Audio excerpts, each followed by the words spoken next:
bioeconomia e pequenos negócios sustentáveis. Criatividade que transforma.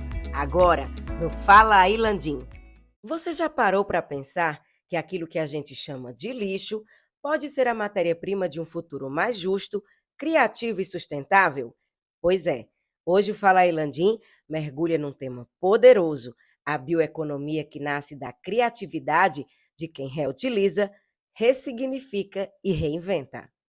Enquanto o mundo se prepara para discutir soluções na COP30, aqui em Alagoas tem gente transformando o descarte em arte, problema em oportunidade e resíduos em renda.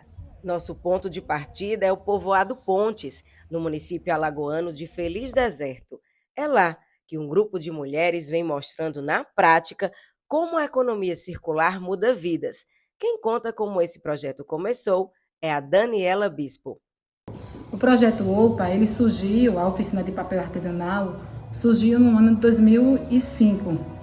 É um projeto que conta com a parceria da usina Coruripe, né, junto com a Prefeitura de Feliz Deserto. E é um projeto que é feito a partir da reciclagem do saco de cimento e o bagaço da cana-de-açúcar. Hoje, 8 mulheres fazem parte do projeto. É um projeto que é feito ecologicamente correto, né, respeitando as características naturais e buscando oferecer geração de emprego e renda para a comunidade. E olha, os produtos que elas criam são belíssimos. Agora, Edilane Caetano nos apresenta as peças feitas pelo grupo. Nós temos uma grande variedade de produtos, né? Aqui é o chaveiro, nós temos também caixa, temos aqui bolsinha também, bolsa de mão, a gente também temos, confecciona, colares,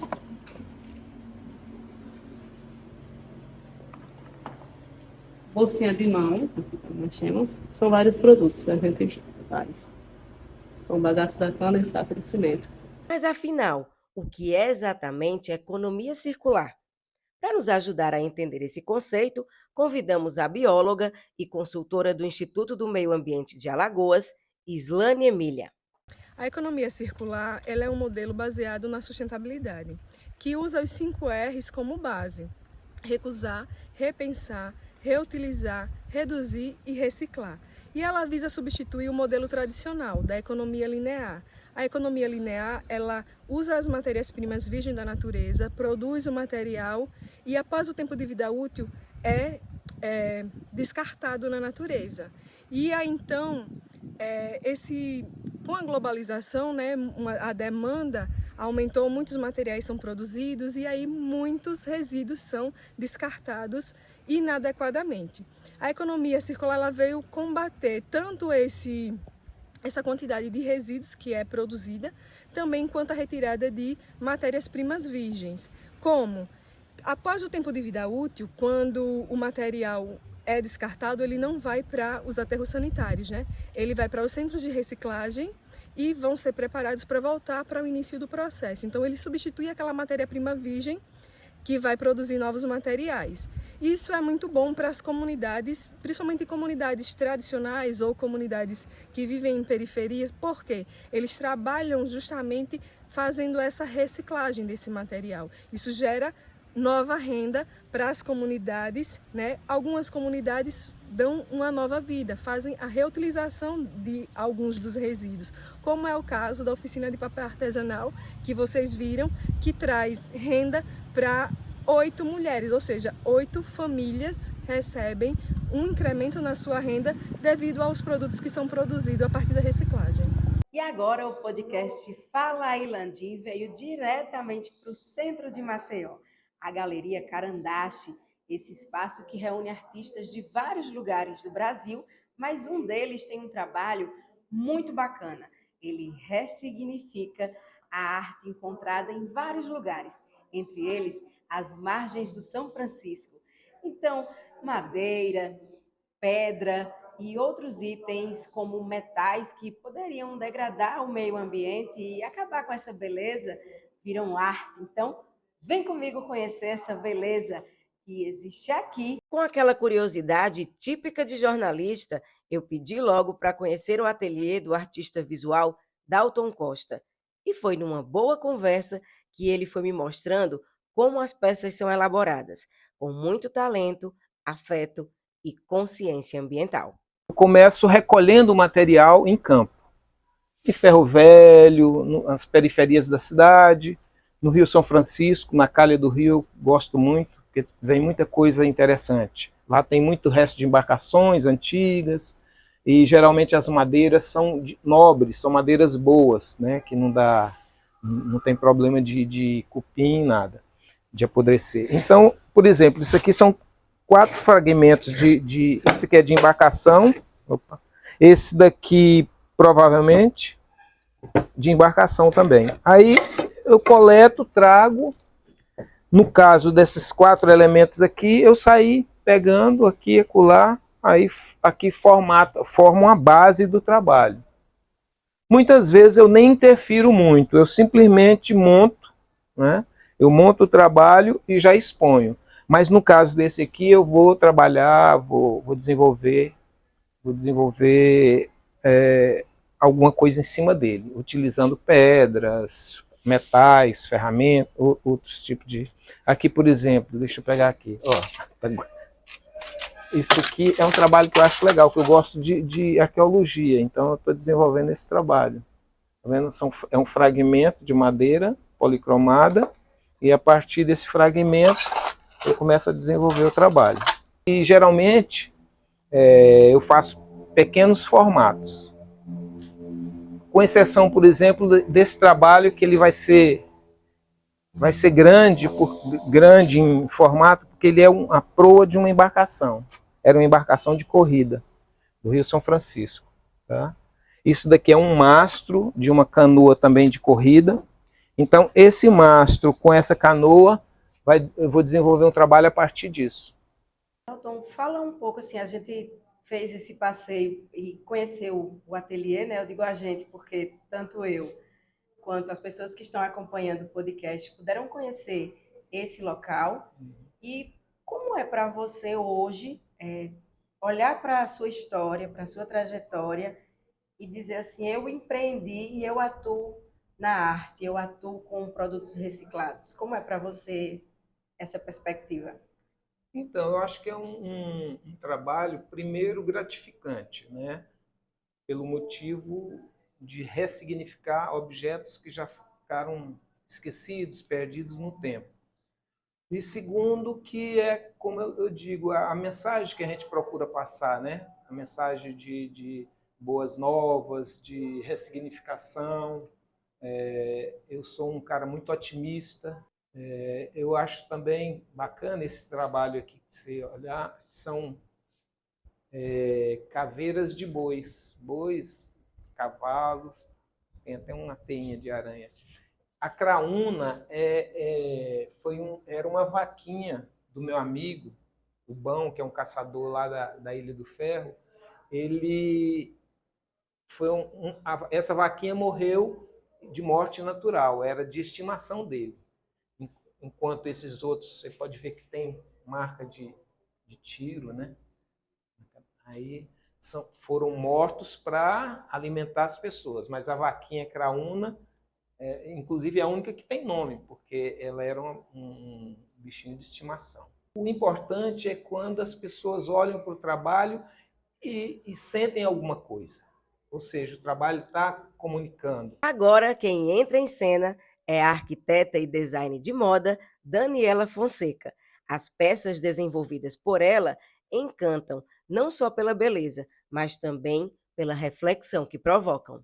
Né? Então, sempre trabalhei com essa parte de reuso e levando em consideração essa importância também, né? Que eu acho um desperdício e acho que tem 1000 opções de você estar reaproveitando, né?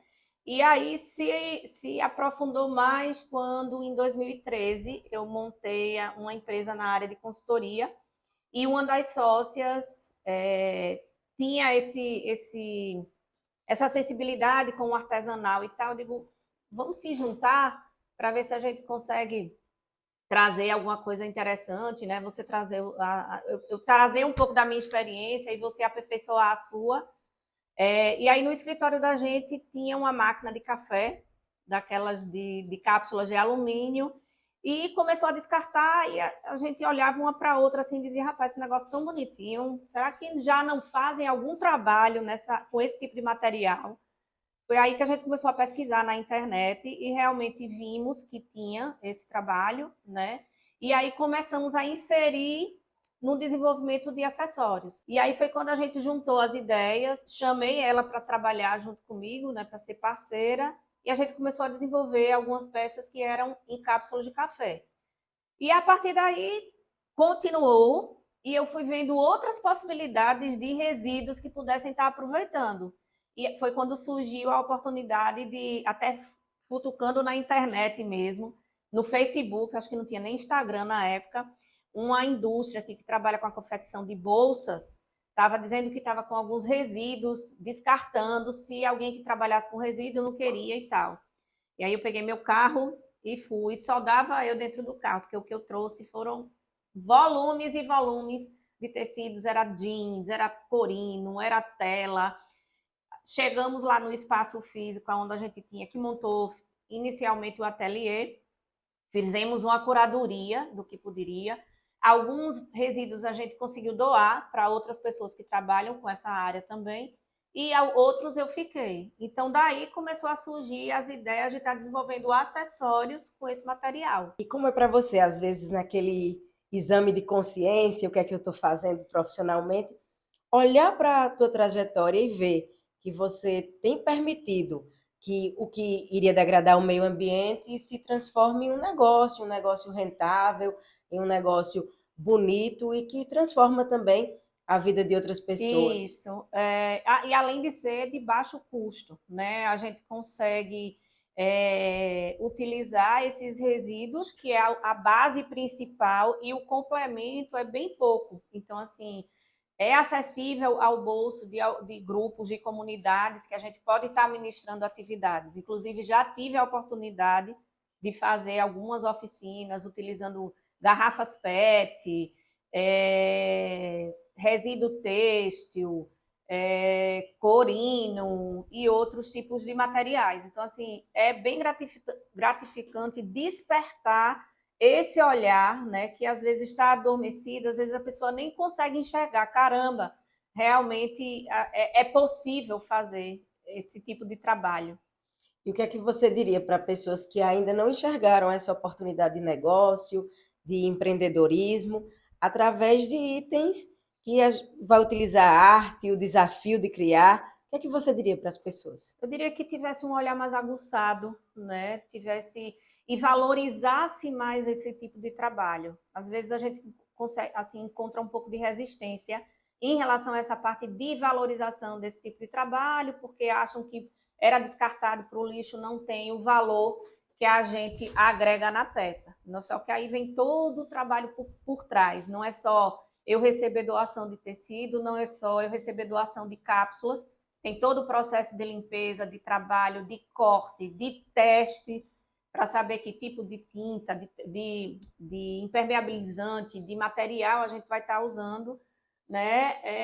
Que as pessoas tenham esse olhar mais esmiuçado, aprendam a valorizar esse trabalho, que termina sendo 100% manual, né? 100% artesanal, e também para estar ajudando o meio ambiente, essa questão da consciência. A bioeconomia é um caminho para reduzir o impacto ambiental da produção industrial, gerar novas oportunidades de negócio e, claro, promover a sustentabilidade.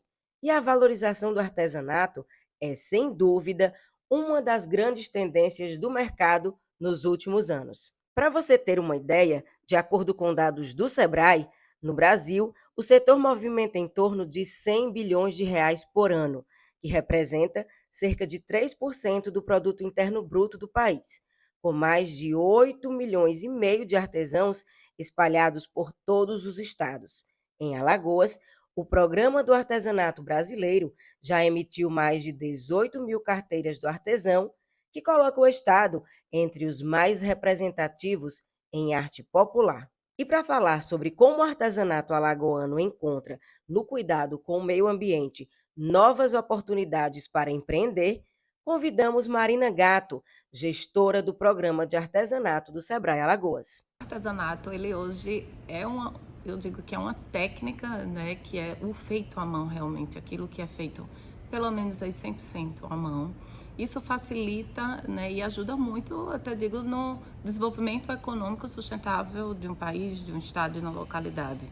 Porque a gente está contra o fluxo do fast fashion. A gente trabalha, né, a partir de um slow fashion de produções que são limitadas, né, porque elas, né, o nome já diz, elas são feitas à mão. Então, o artesanato hoje ele está com uma pujança muito grande de muita demanda, né, por ser diferente, por ser único, né, a peça, por ser única, ela não tem uma industrialização.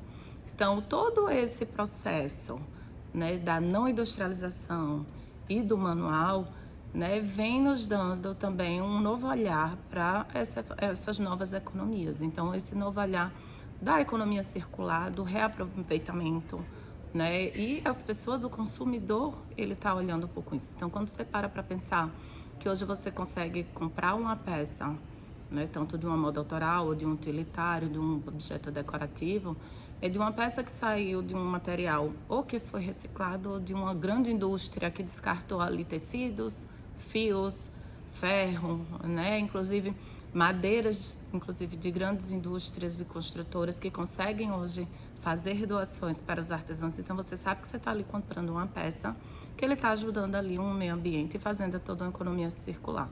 Então a gente tem em Alagoas muitos exemplos de artesãos que têm esse olhar, né, que compreendem que aquilo que ele faz, ele pode também estar ajudando não só porque ele não está denegrindo o ambiente, mas que ele está também educando, né, o consumidor final de que aquilo é um produto sustentável. Claro que não falo aqui de uma certificação, de um selo, mas eu falo de um processo, de um olhar sensível para o que a gente vem acontecendo aí no mundo, no ambiente, né, e da gente ter essa demanda e essa crescente, graças a Deus, a crescente oferta também de produtos artesanais, né, com esse foco. Então, que lindo também de trabalhar peças que são feitas tradicionalmente, com técnicas milenares, inclusive, e que tem um olhar do design. Para completar essa nossa jornada, quem chega agora é Meraldo Rocha, ambientalista e consultor do Instituto do Meio Ambiente de Alagoas.